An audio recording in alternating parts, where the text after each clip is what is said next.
Madame, Monsieur, bonsoir. Vous êtes sur RTI2 et vous suivez le 19h30 à la une de cette édition. Un SOS pour Aïssatou.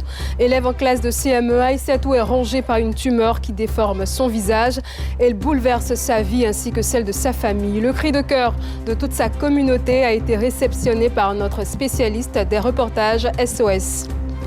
De l'autre côté de la frontière au Mali, les premières négociations pour libérer les 5 Indiens enlevés ont échoué. Les ravisseurs ne se seraient pas entendus sur les conditions de libération des otages. Bienvenue, si vous nous rejoignez, vous suivez l'information sur la chaîne proche des populations. Débutons ce journal avec le SOS de Aïssatou. Aïssatou est une élève en classe de CM1 à l'école primaire publique Herman Kono Fakala de Boisflé. Elle lutte au quotidien contre une tumeur qui dévore peu à peu son visage et son espoir. Depuis 6 mois, son sourire a été remplacé par des cris de douleur. Sa famille et elle-même se battent pour lutter contre cette maladie. Mais les moyens manquent et la tumeur progresse. Le cri de cœur depuis la Maraoué a été recueilli par Georgette Ido-Fofana et Seydou Ouattara. Attention, âme sensible, s'abstenir. Il est 20h à Boisflé, dans la région de la Maraoué. C'est ici que vit Aïssatou, élève en classe de CM1. Depuis plus de 6 mois, la fillette a dû quitter les bancs de l'école. En cause, une tumeur qui la ronge lentement. A commencé la nuit demi. La maladie a commencé comme une maux des dents. Donc ça lui faisait mal, tout ça. Donc quand on allait à l'hôpital, on lui a fait piqûre pour calmer la douleur. Mais ça n'allait pas toujours. Après ça, il y a une boule qui s'est transformée en intérieur de la bouche, un peu, venir fermer son œil. Donc après ça, on a commencé à faire les médicaments traditionnels. On croyait que ça allait passer, mais ni rien. Tout a commencé par une simple douleur à la dent. Aujourd'hui, Aïssatou se retrouve avec le visage entièrement boussouflé. Affaiblie, fragilisée par la maladie, elle ne parvient plus à retrouver le sommeil. Elle n'arrive pas à manger, elle n'arrive pas à dormir la nuit. Elle souffre de douleur. Elle n'arrive même pas à faire quelque chose. Donc il faut la déplacer souvent, qu'elle vienne aller faire ses besoins. C'est ma première fille. Elle faisait la classe de CM1.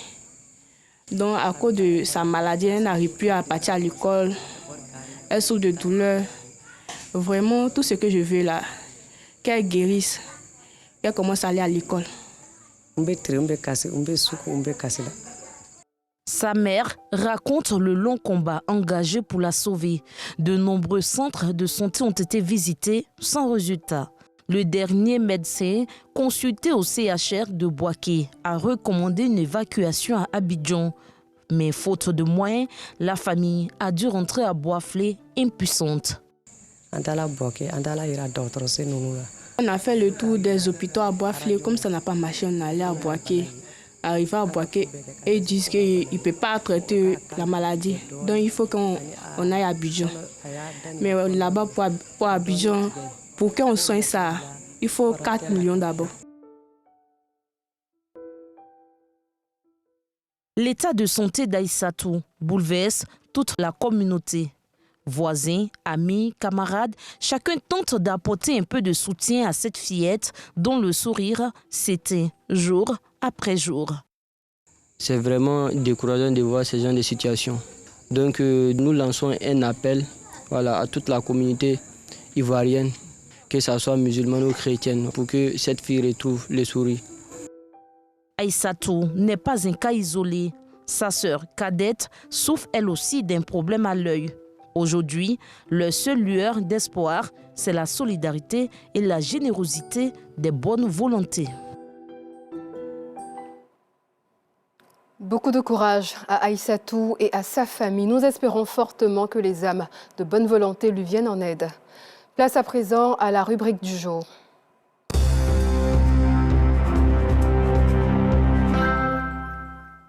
Ce soir, nous ferons escale dans le nord-ouest du pays pour observer une danse, le mandio. Le mandio ou mandio est une danse qui se pratique à Tomono, un village du département de Mankono, chef-lieu de la région du Béré.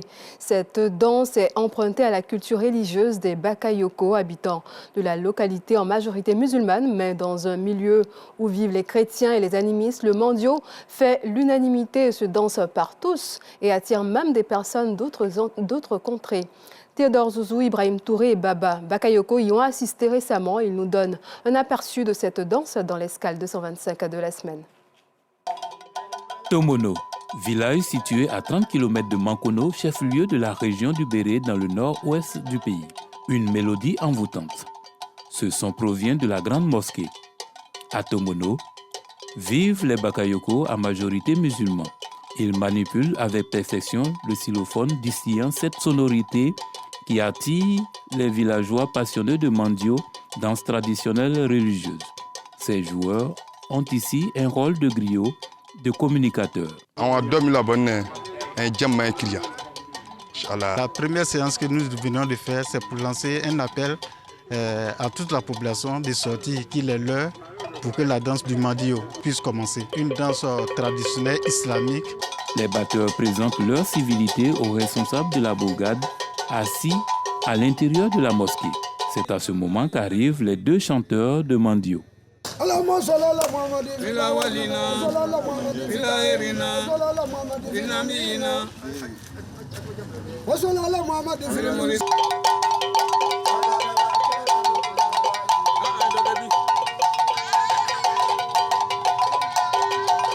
Les femmes sorties des différentes rues se mêlent à la danse. Ensemble, les membres de la procession arpentent les rues et les domiciles pour saluer, mais également faire sortir les danseurs. Une chose est remarquable chez ces derniers, l'accoutrement. Vêtus pour la plupart de boubou, ils ont la tête couverte d'un voile protégé par des anneaux qui empêchent le voile ou le chapeau de tomber. Des déguisements obligatoires. Je suis déguisé comme ça parce que la danse que nous menons actuellement est une danse musulmane. Voilà. Tout le monde s'habille en ladji et raja pour montrer que nous venons d'un village musulman. Il y a des chrétiens parmi nous parce qu'ici on ne demande pas ta religion. Tu t'habilles comme on l'a fait et puis on continue de chanter. Ouais, il faut forcément être déguisé. L'imam principal de la grande mosquée du village accueille le mandio à son domicile. Il confirme que cette danse est musulmane avec des chants tirés du Coran. C'est une danse musulmane. L'habillement, c'est musulman. Voilà. Parce que chez nous ici, les ancêtres, c'est-à-dire, ils étaient musulmans.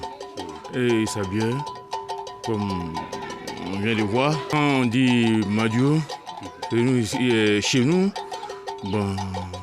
on fait ça avec les hadiths des prophètes Mohammed sallallahu alayhi wa sallam. C'est nos parents, nos alliés parents qui ont envoyé cette danse. C'est une danse qui est quittée vers Mali. C'est pas Sarasou, hein? C'est une danse musulmane. Voilà pourquoi quand on commence, il y a la ligne des garçons à part, ligne des femmes à part. Il ne faut pas qu'on se mélange. Parce que quand une danse qui est mélangée là, il y a péché dedans. La procession draine du monde. La pluie ne peut arrêter la détermination des danseurs qui prennent d'assaut le centre culturel sous une forte pluie. Les chants changent de tournure, la danse aussi avec les plus jeunes.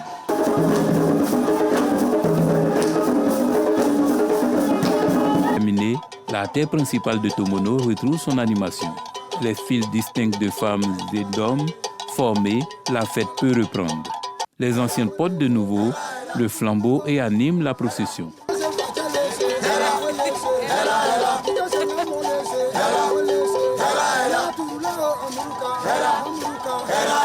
La pérennisation de cette danse exécutée dans des tenues décentes et qui traverse les générations est le combat des plus âgés. Il y avait beaucoup de danses ici. Toute danse est tombée maintenant, si c'est pas ça là. On ne veut pas que ça tombe. Voilà pourquoi on essaie d'apprendre nos enfants. Une vision des anciens, bien accueillie par la nouvelle génération venue vivre ce moment. C'est chic, c'est intéressant en fait.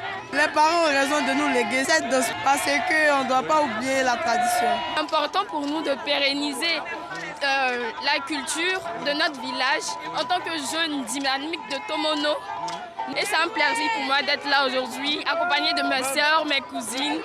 Le rythme bat son plein, obligeant les chanteurs à changer de pas de danse dans des déhanchements plus compliqués en dépit de leur âge avancé. Un modèle de danse. Si vous commencez une danse là, de temps en temps, il faut faire des modes pour que la modification des danses à connaissance se passe. Un moment festif qui enchante même ces jeunes filles qui y participent pour la seconde fois. Plusieurs fois que je danse et puis c'est très très intéressant. Ja maman, ja maman. Une occasion pour consolider la fraternité, les alliances interethniques et la cohésion entre les filles et fils de Tomono. Le peuple Koyaga, moi je suis pas d'ici, moi je suis de Tengrela, je suis Sénifo. Mais la fête est tellement chic que chaque année je viens participer, ça me plaît. Ceux d'ici ne sont pas forcément ceux du village. Ils quittent ailleurs pour venir, c'est pour les réunir et puis fêter, mettre de l'ambiance et puis partir. C'est pour que ça reste gravé dans notre mémoire.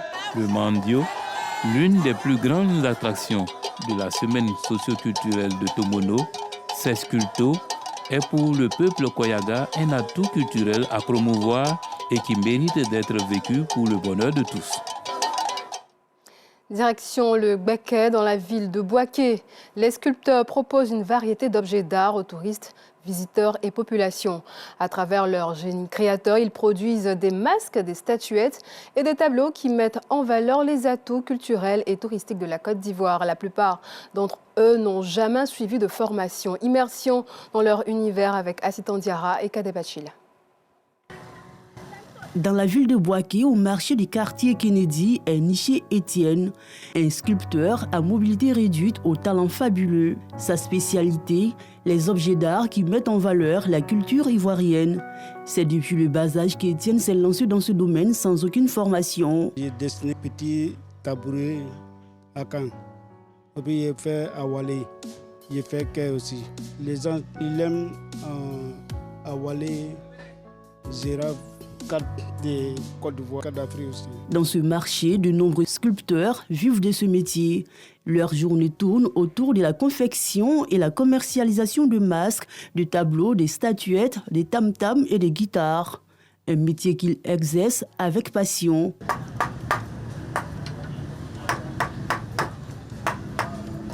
Il y a plusieurs objets aussi. Il y a les objets Senfo, il y a les objets Baoulé, Yaouré, gros, moderne aussi. Ça, c'est un cuillère baoulé. C'est un symbole chez les baoulés. C'est le chef de famille qui doit avoir ces cuillères-là. Voilà. Le jour où il n'a plus là, lui qui prend le relais maintenant, c'est lui qui a le cuillère parce que toute la famille dépend de lui. À quelques mètres de ce marché, les œuvres d'un autre sculpteur attirent. Assis au bord de la route, il confectionne divers articles de décoration traditionnelles et modernes.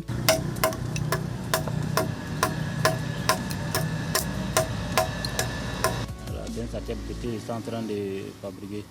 Les gens aiment beaucoup les tableaux en vitre, comme ce qui est accroché à côté là-bas au mur. Pour les cadeaux, les Ivoiriens aiment les éléphants aussi. Chaque jour, c'est une variété d'objets d'art qui sont inventés par ces sculpteurs grâce à leur génie créateur.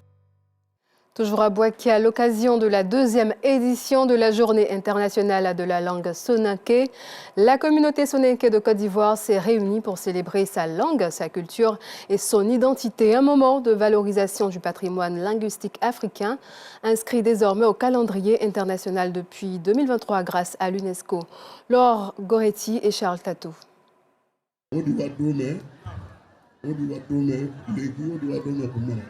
Le soninké est une des langues africaines communément appelée maraka. Elle est parlée dans plus de 8 pays d'Afrique.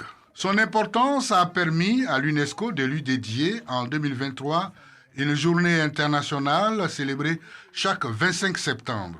Les communautés soninké présentes en Côte d'Ivoire ont porté leur choix sur la ville de Bouaké pour la 2e édition de la célébration. Très heureux d'avoir reçu alors tout ce monde-là pour venir honorer cette communauté soninké. L'UNESCO reconnaît cette langue-là, elle est la 2e langue en Afrique après celle du Swahili. Nous vivons en Côte d'Ivoire ici, notre origine c'est le soninké. Donc en ce jour exceptionnel, nous venons célébrer notre origine. L'occasion était aussi belle pour les Soninké de valoriser leur culture et de faire la promotion de leur langue.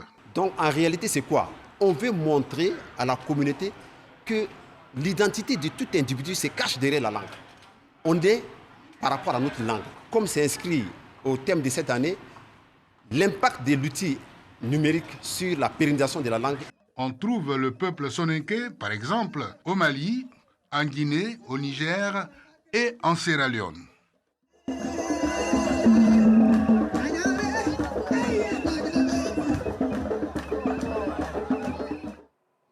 Place à la littérature. Un café littéraire a été initié par les classiques africains pour présenter 3 œuvres qui parlent de la médiation professionnelle. La médiation professionnelle permet principalement de régler des litiges entre 2 personnes ou entités sans faire intervenir la justice. Cette nouvelle discipline a été décortiquée dans toutes ses dimensions par les auteurs de ces ouvrages. Les participants de ce café littéraire ont profité pour saluer l'émergence de cette nouvelle discipline introduite en Côte d'Ivoire depuis plusieurs années. Un reportage de Soro Corona. La médiation professionnelle est une approche structurée pour résoudre les conflits au sein d'une entreprise entre 2 personnes. Elle met l'accent sur la communication et la recherche de solutions amiables plutôt que les procédures judiciaires ou des sanctions. Cette nouvelle discipline est expliquée au cours d'un café littéraire. Alors la médiation professionnelle, c'est la discipline qui met en place des dispositifs pour régler les problèmes, les conflits, pour résoudre les conflits.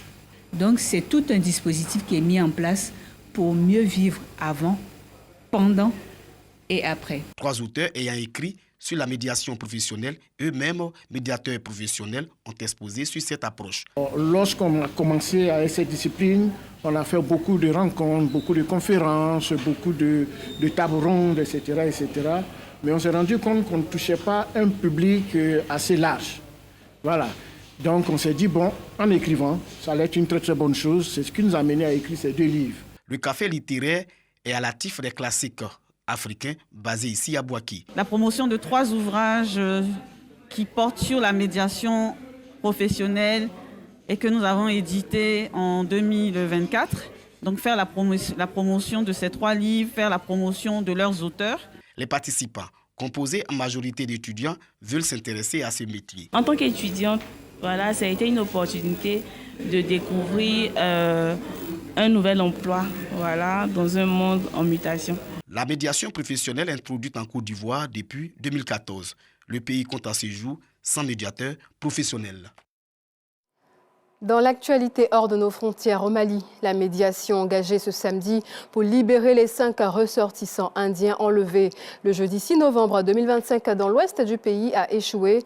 Les ravisseurs ne se seraient pas entendus sur les conditions de libération des otages. Ces 5 otages sont des employés d'une société d'électrification. Ils ont été capturés dans leur campement par des hommes lourdement armés près de Kobri, dans l'ouest du Mali. 32 autres travailleurs indiens ont pu s'échapper et ont été évacués vers Bamako.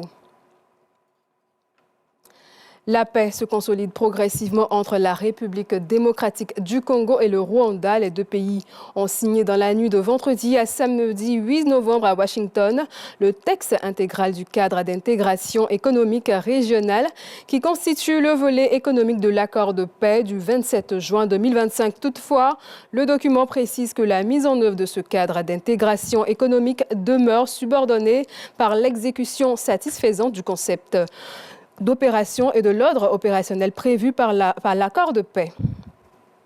Voilà, c'est la fin de cette édition. Merci de nous avoir suivis et bonne suite de programme sur RTI2.